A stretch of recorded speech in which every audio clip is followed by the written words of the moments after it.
Hello, everyone. Still morning, so I'll say good morning. After a very busy high-level week, the PGA wanted to speak with you all to sort of recap what has happened and to take your questions. We have until 12:15 because we do have to get to the noon briefing, and then there's another briefing after that. So we will get to as many questions as we can in the time that we have. And I will turn it over now to Her Excellency Annalena Baerbock to deliver a few remarks.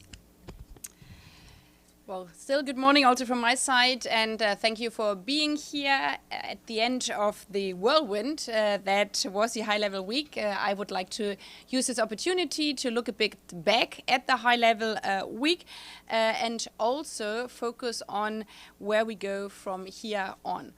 I think we could see during the general debate that there was a high attendance, including 189 member states, out of which were 124 heads of states.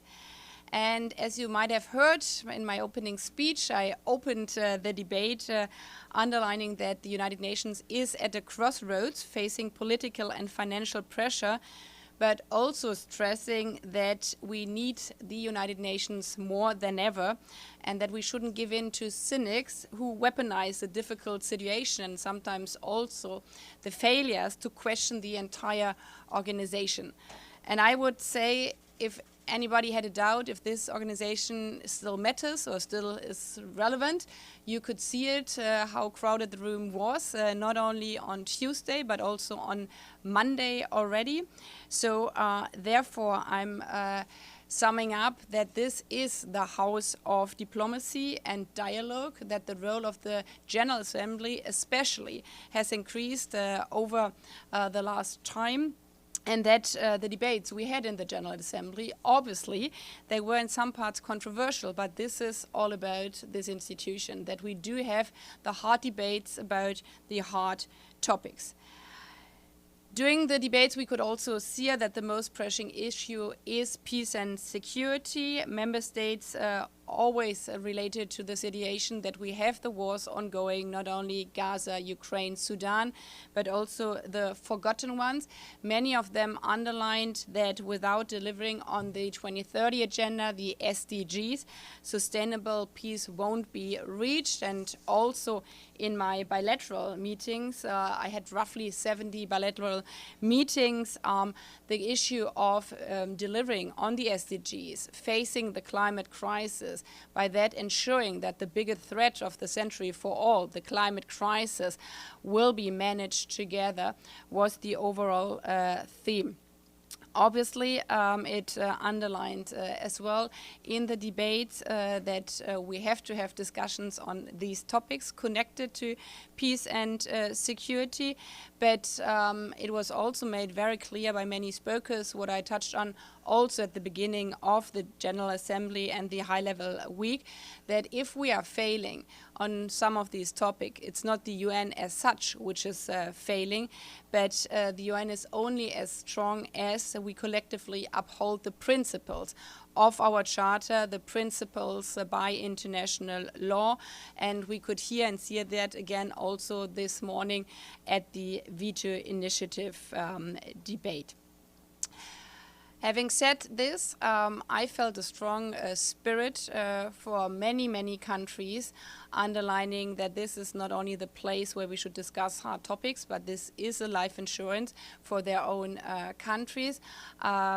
Many embraced the motto, better together, not only in speeches in the general debate, but also in many side events, giving examples of their own countries where the United Nations was the place or the reason that they could be liberated, that they could be reunited and also committed themselves for strengthening, therefore, this dear organization.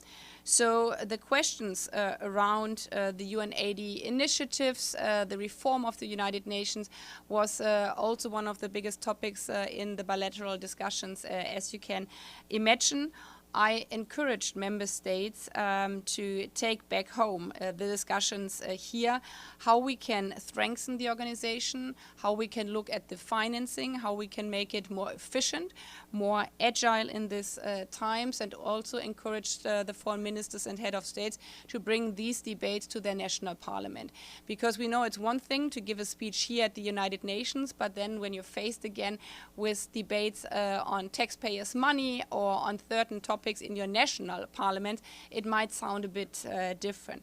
So engaging on this process is highly important, especially also on the part of the reform process of this ADS session, selection of a new Secretary General in line with the UN Charter and the General Assembly resolutions. As you probably have also watched during the general debates, there have been a few words that drew applause as the often mentioned mentioning of Madam Secretary General. So this will be obviously an interesting debate coming up, but coming to an end, I would also raise your attention to the topics we didn't discuss in the Assembly Hall, but in the many, many other halls. We had the debates on NCDs, on use, especially also on AI governance, on final structure. So these are the topics of the future, where not only many ministers engaged, but civil society, experts. Again, this is also, if you talk about the House of Diplomacy, inviting experts from different fields, be it in the healthcare system, be it in artificial intelligence, underlines that here in New York, people come together to shape together the future.